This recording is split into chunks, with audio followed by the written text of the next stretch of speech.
Good evening, everyone. Second Mama here. I apologize for the acoustics, but I am filming in my bathroom. I don't know if that's a good idea or not, but that's where I keep my medical stuff. So I want to talk to you today about homeopathics, how they work, a little bit of a summary of how they work and why I use them. And I'm going to give you a little tour of my medical, homeopathic medical kit, which I keep in a tackle box. And talk to you about why I use the things that I use and why I keep those things on hand.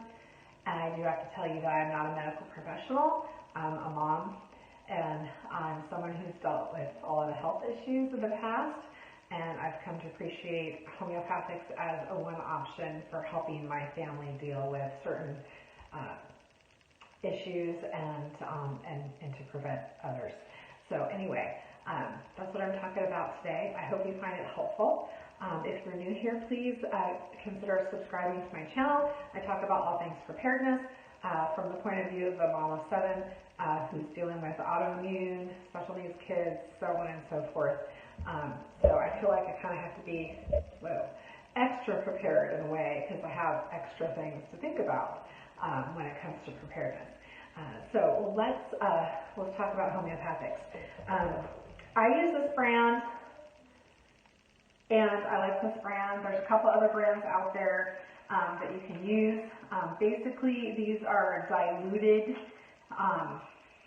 they're deconcentrated medicines that come from plants, and they're very deconcentrated. So they're very diluted, but they still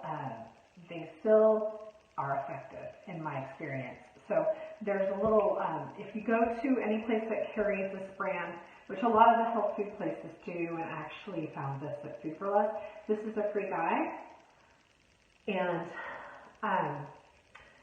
it explains what homeopathics are and how they're made, and it also talks about the scientific research on them, and so on and so forth. And then this also breaks everything up into sections of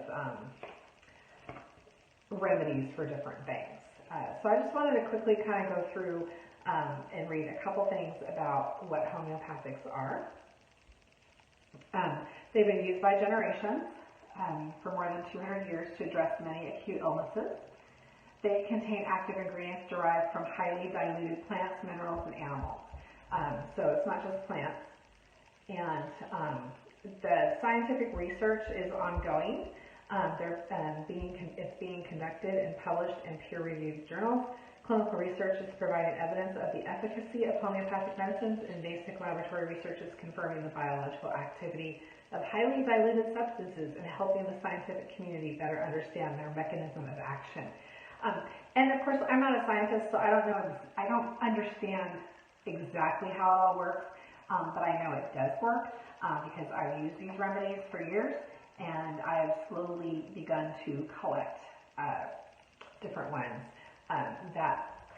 different remedies by this company and a couple other ones that address different issues. And I usually do not use them on their own, but in conjunction with other remedies.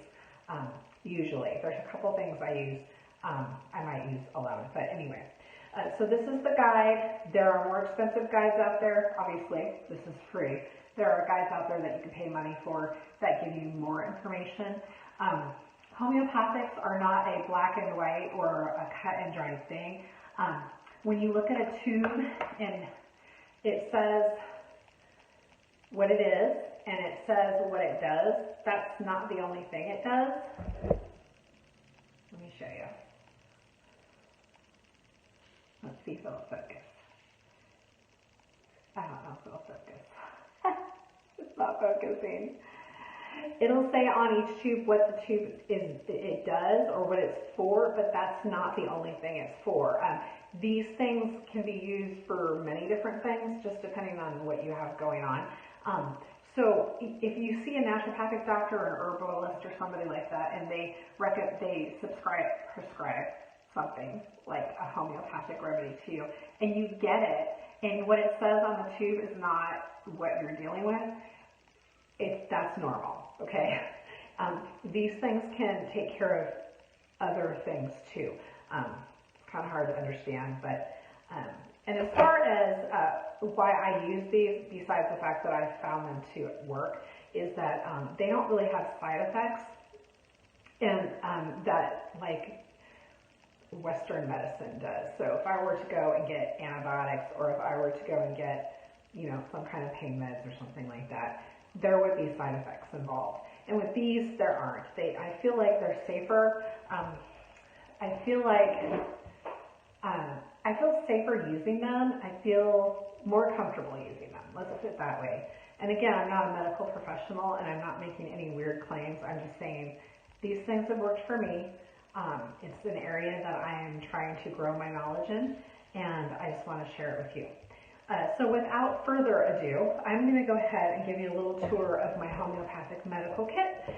There's a couple things in here missing, and I'm not sure if it's because I don't have them, or they're probably somewhere else in the house where they don't belong. That's usually what the deal is at my house. All right, let me turn the camera around and I'll show you what I got going. Okay, so as I said, I keep it in a tackle box. And I probably should put the Arnica here, but right now nothing's there.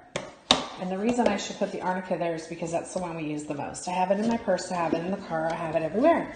I have it in the first aid kit. Arnica is kind of important. Of course, it's not even in the top here, so silly me. It's in here. Arnica is for pain and trauma and bruising. It's really good for after a childbirth. It's good for bumps and bruises. It's good for, you know, your kids slammed their hand in the door. It's interesting because when you give them one of these pellets, and in the bottle and the instructions will say give 5 to 7 pellets or whatever, you only need 1, okay? It's not necessary to give that many. You can always give more later, but you only need 1. And what I found is if my child has gotten hurt and I've given them one of these, it immediately calms them down. I'm not sure what that's about, but I am not going to question it. It works well. All right. So Arnica Montana is the one that everyone should have on hand. You should have it in your first aid kit. You should have it everywhere. It is the #1 homeopathic that you need. I have it in this form, which is these are pellets that you put under your tongue and you let them melt. And you know, you basically taste the sugar in them. I think the sugar might be milk derived, so you might want to look into that. But I think that I think it's okay for non-dairy people, but you might want to double check me on that. And then we always have either Arnica cream or Arnica gel or both around for topical use. Now this should not be used on any open wounds or in areas near open wounds, but as it says, muscle pain and stiffness, swelling from injuries and bruises, this is what you need. So if you've got someone with an injury, you hit them with this, you hit them with that internally, and it's amazing. If a child gets a bump on the head that you see is going to bruise and you hit them with some of this quickly, wipe this on them, the bruise does not form like you would expect, or like it would if you hadn't put this on. It's pretty darn amazing. I do not keep this in here because I actually keep this in with the first aid stuff. So that's why it's not in here, but I pulled it so I could show it to you. Okay, so starting at the top, this is something I've talked about before and I keep in my purse, Rescue Remedy. This is for stress and anxiety in situations where, you know, if you're one of those people who starts to get like a fluttery heart and you start to get anxious and flushed or whatever, and stressed out, a couple drops of this under your tongue is great for that, for you to be able to handle stress. But I do want to say that if you're experiencing that, you probably have an underlying health issue that needs to be addressed. But in the meantime, get some of this so it can calm you down in situations that you need a little help in. and then address whatever issue is causing you to have those kinds of symptoms, because that's a symptom that something's not quite right with your body and what's going on, and you want to figure it out, investigate, and address it. So that's for stress. These 3 things are for restlessness and sleeplessness, this specifically for children. And of course, like I said, these things might be listed for certain things, but you can use them for multiple things. So this one is for like overwork, stress, and fatigue, and irritability due to overwork. This one is for sleeplessness with mental hyperactivity, like your brain just won't shut off. These are for allergies, so hay fever and different things like that. That's what this one's for. These are all of these things are for colds. These and these. And I don't know how I ended up with a bunch of pulsatilla, but I'm pretty sure I got it for a bladder infection and I ended up with a bunch. I think that this actually is one of those ones that you can use for a lot of different things, because it talks about thick nasal discharge, so you use it for colds, but I'm pretty sure it's one of the ones recommended for a bladder infection.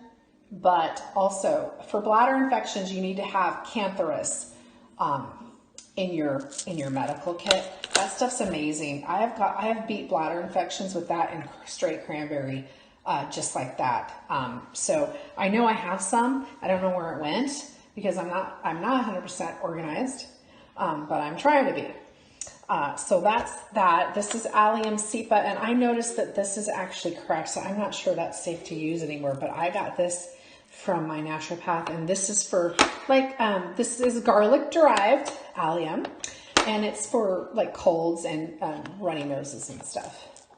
This one is for abundant and irritating eye discharge, but again, it's for other things as well. That's just what it says on the tube. This one is for nasal congestion with white nasal discharge. Okay, so this is Phytolacca decandra, and the reason I keep this on hand is for breast infections. I'm no longer a nursing mother, but when I was, this thing would beat mastitis quite quickly, paired with vitamin C, strong doses of vitamin C and lots of liquids. But it is indicated on the tube, sore throat radiating to the ears. So I thought that was interesting. So I put that in with colds because currently not nursing anybody, no plans to nurse anybody again, but I can still use it because it's not just for mastitis. All right, so going on down to the second level, we've got all digestive stuff. So Arsenicum album, diarrhea, Antimonium crudum, that is indigestion with nausea. We've got Nux vomica, so that's used for a lot of different things. Heartburn and drowsiness due to excessive eating or drinking. Just don't excessively eat or drink, people. I have a really strong one here in case someone's seriously ill. Stomach-wise, Colosynthis is abdominal cramps that are improved by bending over. That's what that's for. I already talked about this. This one is for muscle cramping. This one's for muscle cramping. And then down here I have more Arnica because I buy it in bulk, and I picked up more today because, like I said, this is the #1 thing we use. And then this is, I'm not even going to try to say this because I don't know how to say it, but I keep this on hand for flu-like symptoms. And this does shorten the length of flu-like illness. I'm positive it does because I've used it on some of us and not others of us, and there was a big difference in the length of illness with the flu. So the one that I don't see here, and let me turn the camera around and I'll talk to you about it because I think I'm out of it. I think that's why I don't see it here. So let me turn the camera around. What I don't see here is Tudia occidentalis, and that is a white cedar derived, and that takes away warts, and I swear by it. I had a cluster of warts right here for over a decade, and there were like at least 10 of them, and I had them burned off twice, and nothing would get rid of them. I picked them off. I did everything. It didn't work. Someone told me Thuja occidentalis. I took that a couple times for like 3 days, and the warts, all of my warts were gone. I don't even know. I don't know how it works, guys, but it works. It's amazing. So some people put that in a first aid kit, or it's listed under first aid. I'm like, oh, warts not really a first aid thing, but you sure don't want it. And then the other thing is calendula, or anything with it in it. There are a lot of homeopathics based with calendula. I have a spray here. It's a homeopathic spray for skin. Basically, calendula is used for any skin issues, so burns, any skin conditions, just minor, usually minor skin conditions. It doesn't sting, and it's a type of marigold. I grow it in my herb garden. You might have noticed. I've talked about it before. But anytime you have any kind of balm or anything with calendula in it, it's good for your skin or any kind of skin issues. So I do keep this on hand, but again, I don't keep it in my homeopathic medical kit. So that is basically what I know about homeopathics and what I use. So like I said, the two things that are not in this kit right now that are either not located in the correct area in my home, or I'm out of. I'm thinking I'm out of the Thuja, and the Cantharis is just not up here. Cantharis for bladder infections, I swear by it. You should have that in your medical kit because people are going to get bladder infections after the poop hits the fan, guys, and those are the kinds of things that are going to bring someone down. So those are the kinds of things that we need to be prepared to treat when there's no doctor or medical care available. So Cantharis, homeopathic Cantharis, also any kind of corn silk or cranberry-based pill or supplement or anything like that.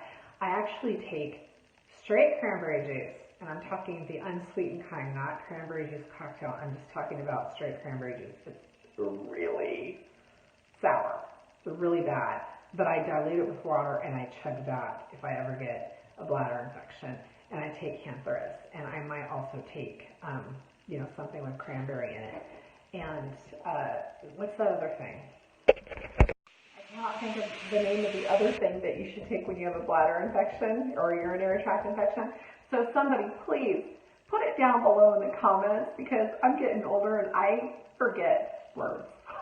I don't know what's going on. I know it's cranberry, corn silk. There's another one. So somebody, please help me out and put it in the comments. The other homeopathic, and I talked about before in the croup video that I made, is Chestal. That is also homeopathic, and it is also by boron. And I'm not going to be without it in my house. So that's basically what I use, what I've got, what I'm missing.